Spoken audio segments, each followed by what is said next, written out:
Okay, as I said already, we're going to start again. So this is the wrap-up of the interactive working group. So each of the facilitators will present the results of every topic.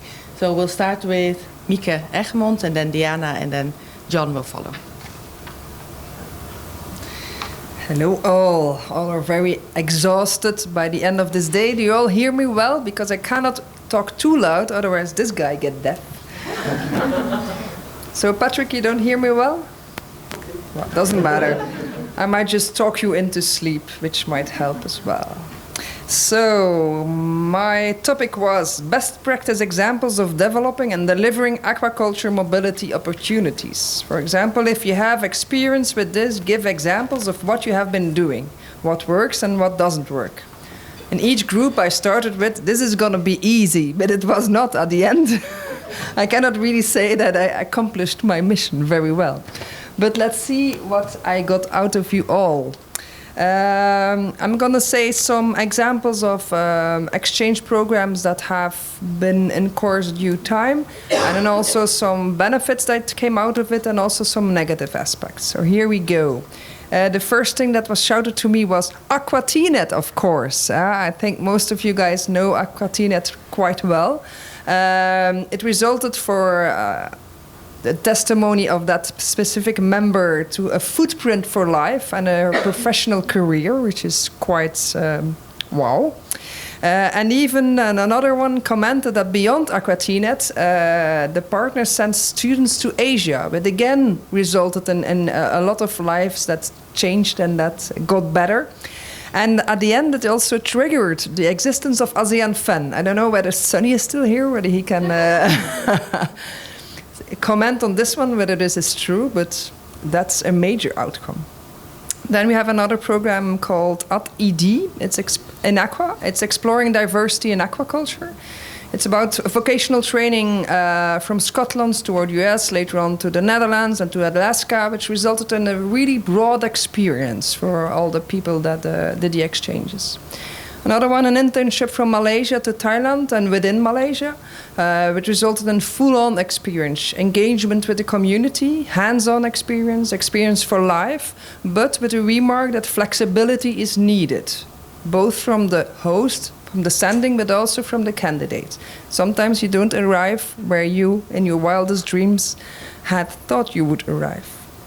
Another program, AIT, it was a priority of RIA 1, where students and staff can exchange with different funding sources along due time.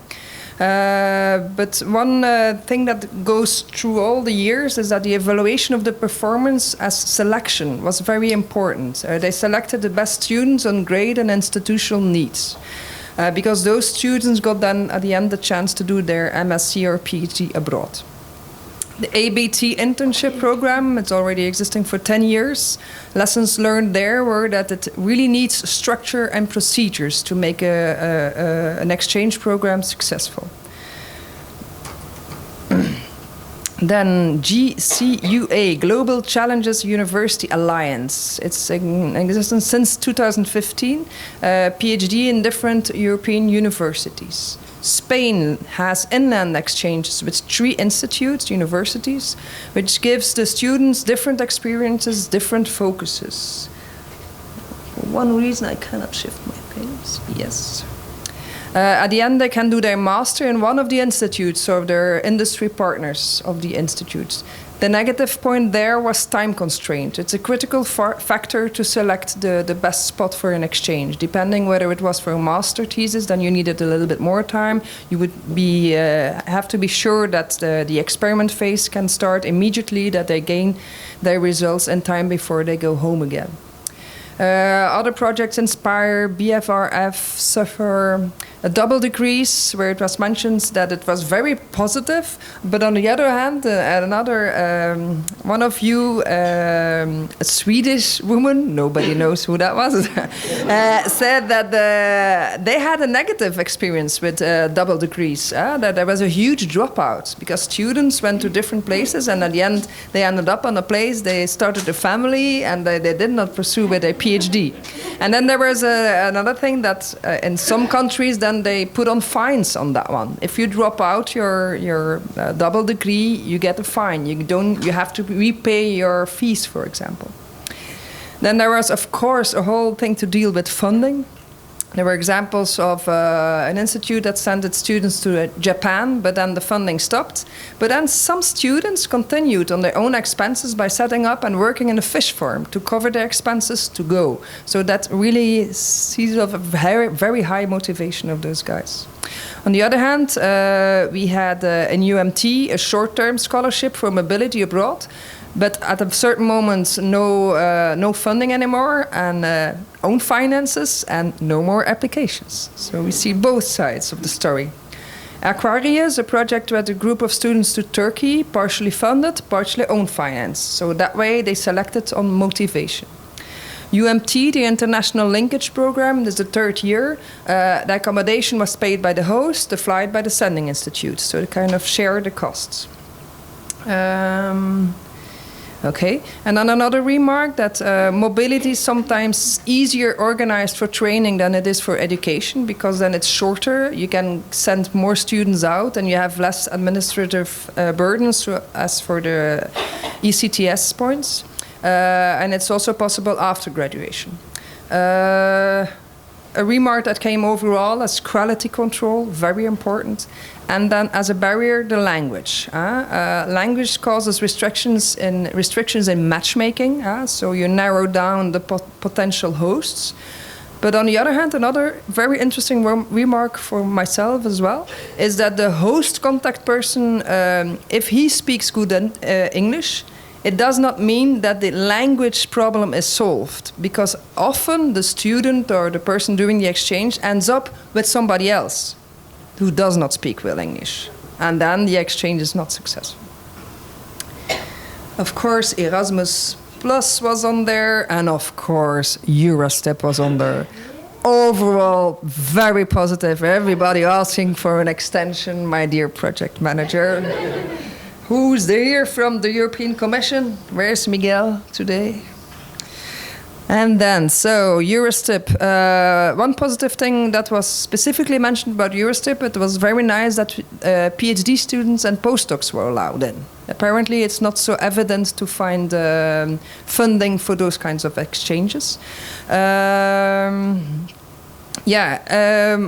negative remark is that it's hard to find suitable candidates. And there, when I dig a little bit deeper, because I thought everybody's interested in an exchange, what I meant is that you send it out to, for example, the dean or the CEO of a company, and then it does not find its way down. The CEO says, I'll do the exchange myself. So apparently that's a problem. Understandably, from personal perspective, but not a nice thing to do. There's a big need for a database for easier matchmaking. So if we have a list of companies that is easily accessible from everybody, in a certain country, you can search on a type, for example, shrimp, and you want to go to Malaysia, you have a whole list of companies with their contact details. And then you do your matchmaking yourself. That would be, in an ideal world, very practice. Positives, overall exchanges, ID generation, inspiration, networking. I think you can get them all. But I will end with some negative overall exchange experiences. Getting home inspired and full of ideas and with new set of skills, and then arriving at your home institute and not being allowed to practice them or to spread them out by your superior. Also, the person doing the exchange is sometimes too protective towards his colleagues, to not spreading what he has learned. And of course, bureaucracy everywhere, even in Belgium. So that was it. I hope I stayed within my... I didn't hear the bell ringing, so that's good I put it there. You have it there. I know, it's strategically placed there. So that was it for me. Thank you.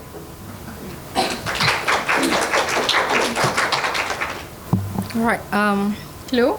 I'm from Group 3. So the title for our discussion for Group 3, Topic 3 of Group 3 is how can aquaculture educators in Asia and Europe collaborate more better to facilitate opportunities in and between Asia and Europe.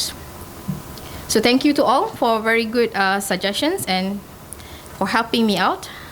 Right. The first point mainly that I get is connection, networking, and equivalence.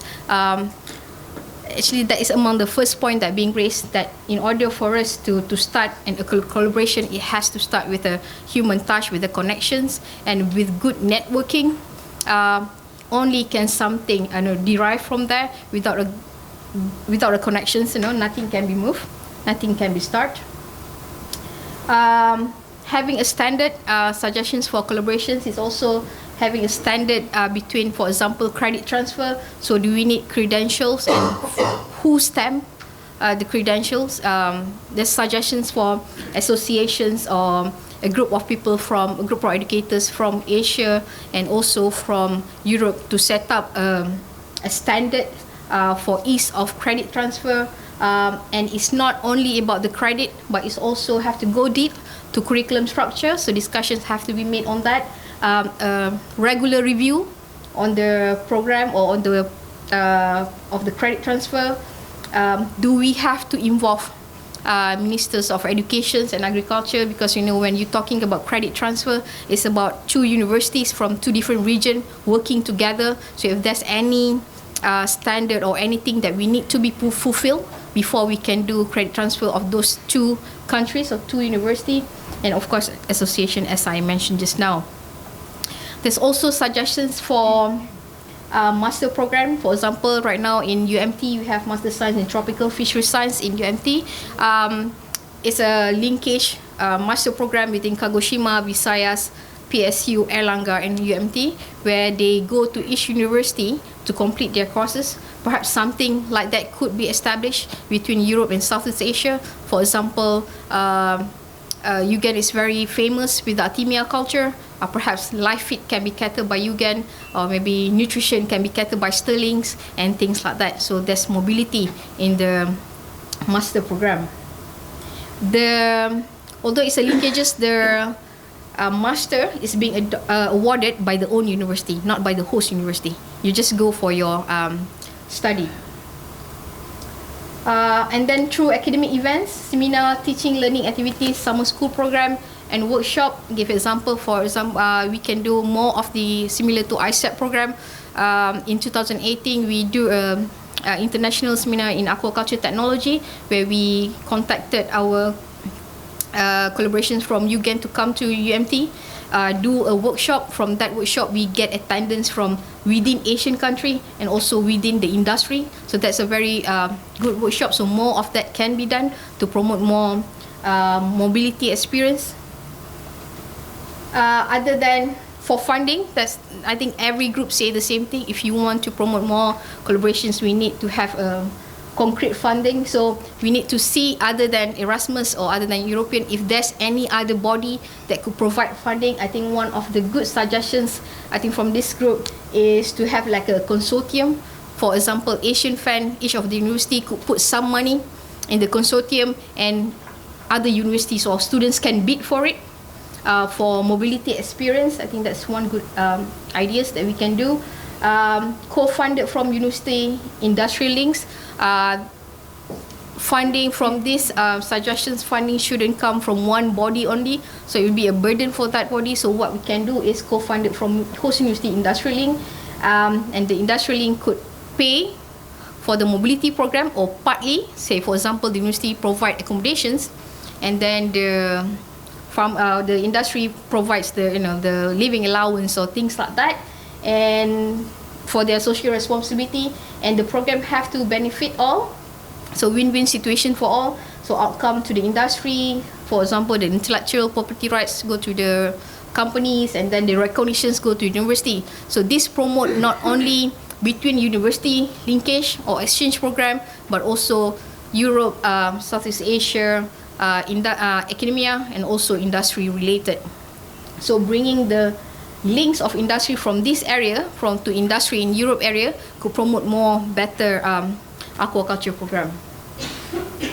And that can be achieved especially through brokerage events. So we can attend more brokerage events between the educators, so we can see or we can hear ideas that being pitched, and we can identify potential cooperation partners and make new contact. This will promote more mobility experience.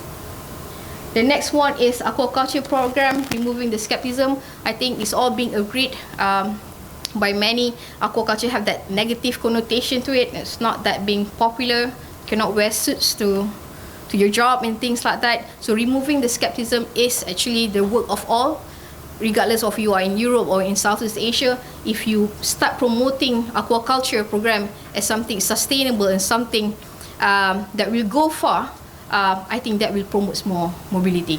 For right now, I think the hinder is, I don't want to go there because aquaculture is not that cool. So that is something, and it can be done at all level, from school time up until university. The next one is aim for long-lasting sustainable program, and to do this we need a strong support team. There's a suggestion from this group that say that this is not a one-man job. If you do it as a one-man job, the person might die or retire, and the program might die or retire with him. So it's a support, have to be supported by university, by a good team with a funding and agreement. So you have agreements, it can go for a very long time. Getting accreditations, needed, not needed, if you need to be accredited. So for example, if students in Europe want to come to UMT to do internship program, of course we allow that, but do we need to get accredited for the Erasmus funding? So that's something that needs to be done. And the next one is KPI, Key Performance Index. If we make mobility program or collaborations with Europe, between Europe and Southeast Asia, between educators, is something that is a must.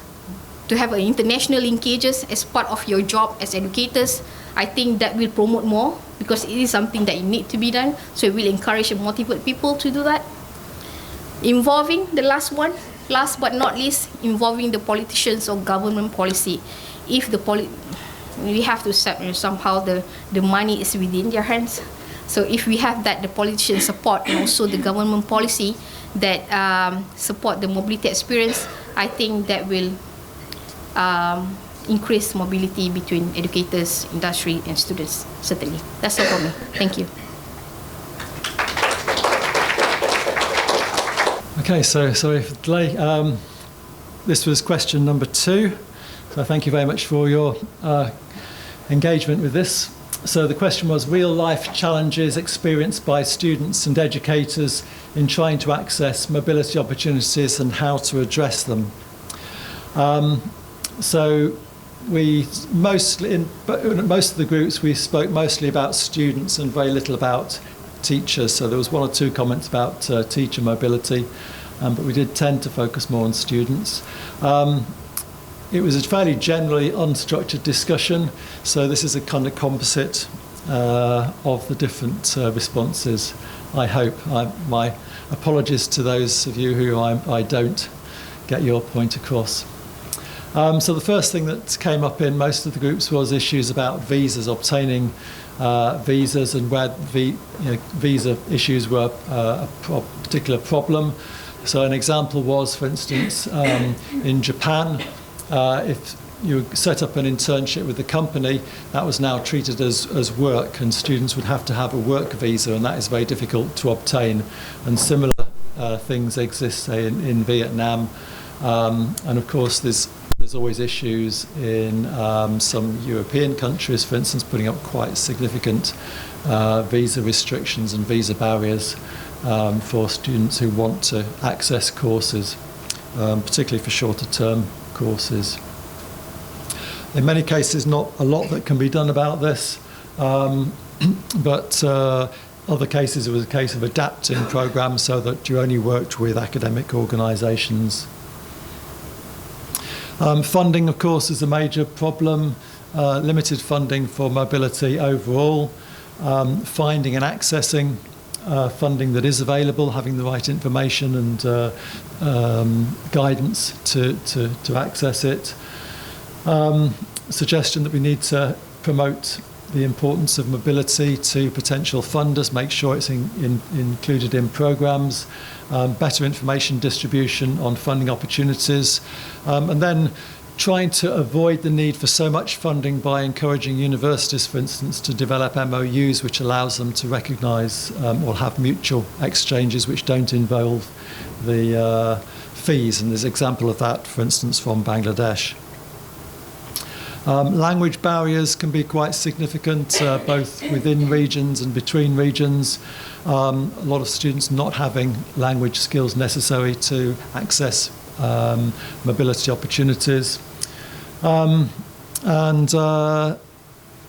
problems that also came up with when there were exchanges, with sort of misunderstandings, some isolation of the students due to poorer language skills during a visit. So potential solutions were providing specific language training prior to the main activity, preferably in country, or carry out mobility in groups where there could be sort of peer support for language within the group, and preferably where you've got speakers of two different languages in the same cohort. Accommodation, when there's mobility, this can be a barrier both ways. Again, for Asian students accessing European opportunities, it can be very expensive to get accommodation. Universities may have cheaper accommodation, but often it's only available to students, say, who are on full-length courses, and not for those that are coming for shorter periods of time.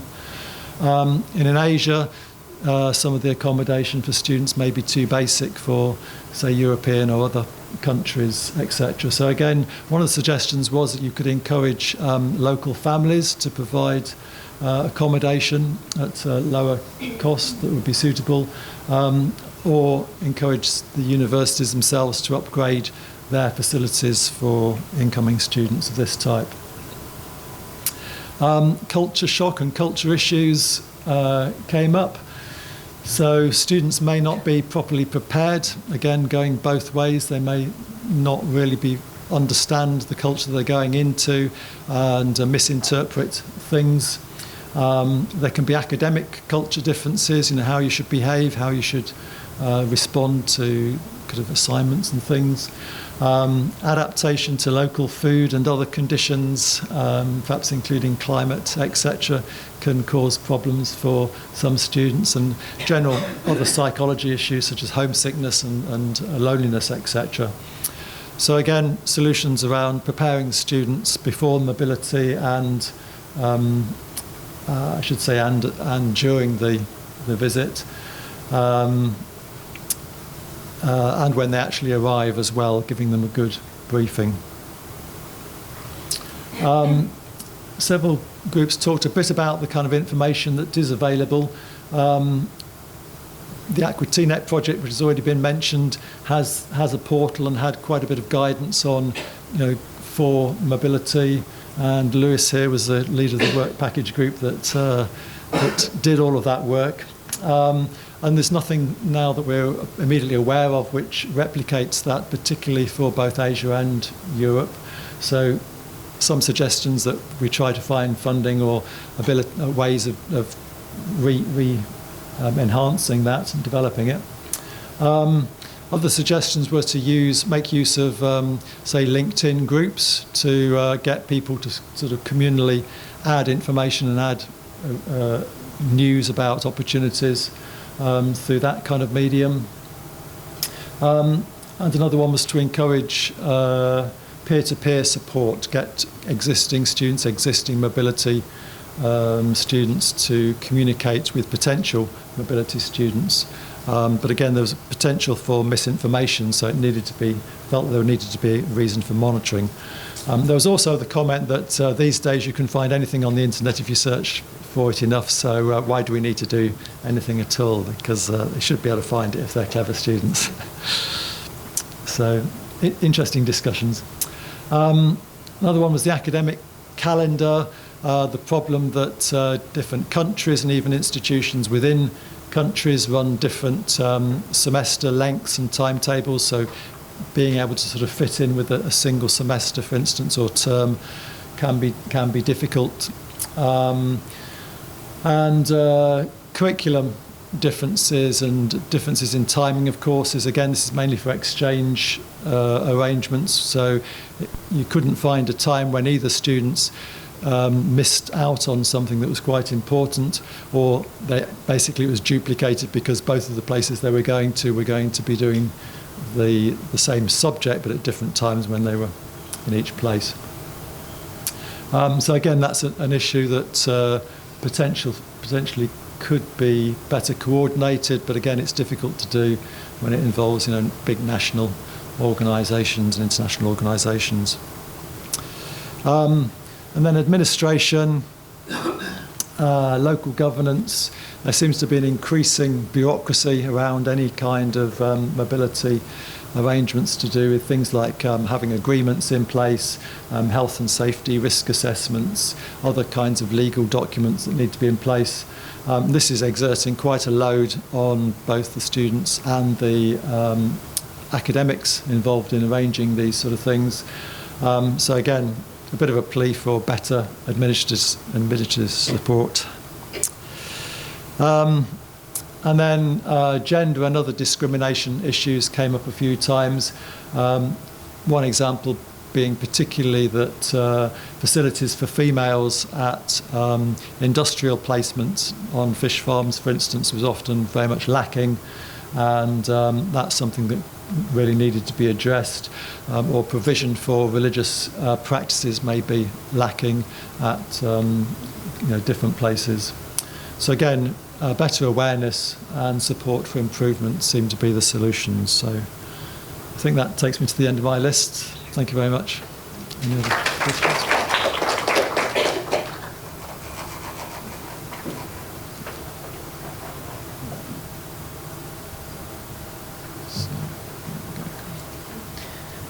Are there any questions on John's presentation? Any last comments? Anything he might have missed? I don't think so. It was very clear, very structured. Can go into the report like this. No more work to do. Okay. Okay, well, thanks a lot. We've come to the wrap-up of this event. So we're nearly done. And I'd like to give the floor to Jane for the wrap-up and the comments. Well, good evening, everybody. I know everybody is tired now, so this will be as quick and hopefully pain-free as possible. What I would like to do is we're just going to do a bit of an quick feedback. So if I could ask people to log on to kahoot.it. I have the website address just written on the flip chart here. And when you have that, if you could enter this code, so that's 539760. And while I wait for you to do that, to log in, I might just wrap up kind of some of the outputs from our work package too. There's one person already, that's great, you're very quick, Amelia. So just some of the key outputs from the work package that we've done to date. Well, as already explained this morning, we've had 4 workshops as part of this work package. One was the alignment workshop, which brought together key stakeholders from Europe and Southeast Asia. David. And that was really about addressing the needs and challenges to kind of really line up the topics for the future workshops. So are you ready? Okay, so the first question we want to ask is, what do you think the number one thing sought by people undertaking international mobility programs are? Is it personal development, developing new skills, using new approaches and techniques, or establishing new collaborations? So you can vote on your phone, whichever you think is the right answer.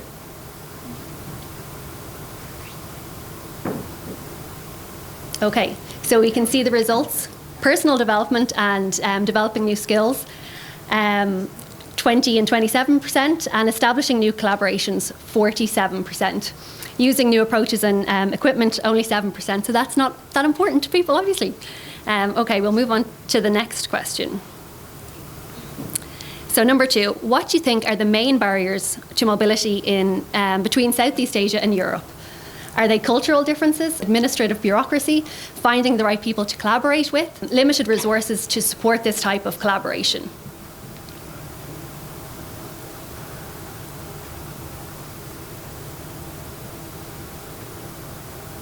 Let's see. So limited resources to support this type of collaboration. I think that's probably a Eurostip issue that we might have tried to address over the project. Administrative bureaucracy and finding the right people to collaborate. Cultural differences are seen as the least or the smallest barrier. Okay, so question 3, statement. It was worth coming all this way for the workshop. Is this statement true? I learned a lot and was inspired. False, it was not worth the effort. Well, even a bad workshop is a good excuse to come to Malaysia, and undecided.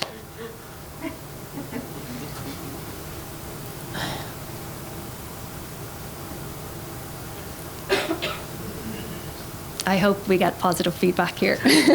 Yes, so that's what we wanted to see. 83% of people thought it was true. It was a great workshop. Well done, Rig. That's great. So yeah, that's good. Very good. Okay, next question. Statement. The workshop was well organised. Is this statement true? I agree. It was very well organised. I don't agree. I would have done it much better. And I have no opinion on the organisational aspects of this workshop. Again, I really hope this is positive.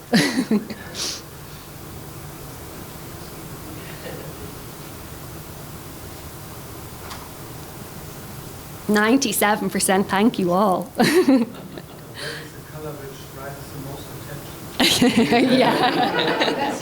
Yeah. No, honestly, it's all innocent.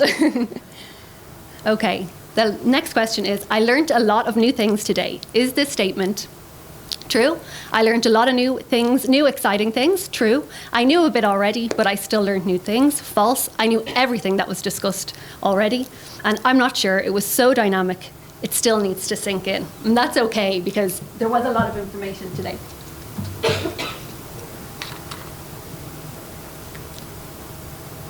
Okay. So, again, we have some positive feedback. Most people learned something new at least, so that's great. Number 6, the interactive working groups were my absolute favourite today. Do you agree? Oh, definitely yes. Oh no, I really enjoyed the panel discussion. I loved hearing about the international mobility programmes, and basically just the breaks were the best. It's up to you. There was lots of good snacks out there, so.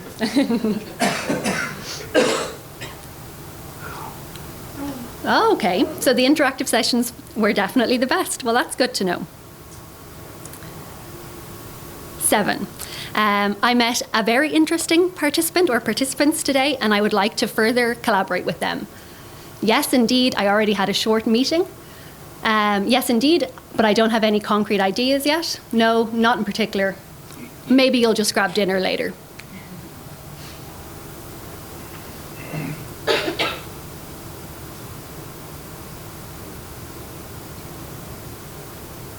Okay, that's very good. A lot of people have established a new connection that they would like to collaborate with, and a few people are heading out for dinner, so enjoy that. The training materials being developed will be very useful for me. Do you agree? Yes, I will use them frequently. Yes, I will make use of them occasionally. You're not sure yet, and no, I don't think I will use them.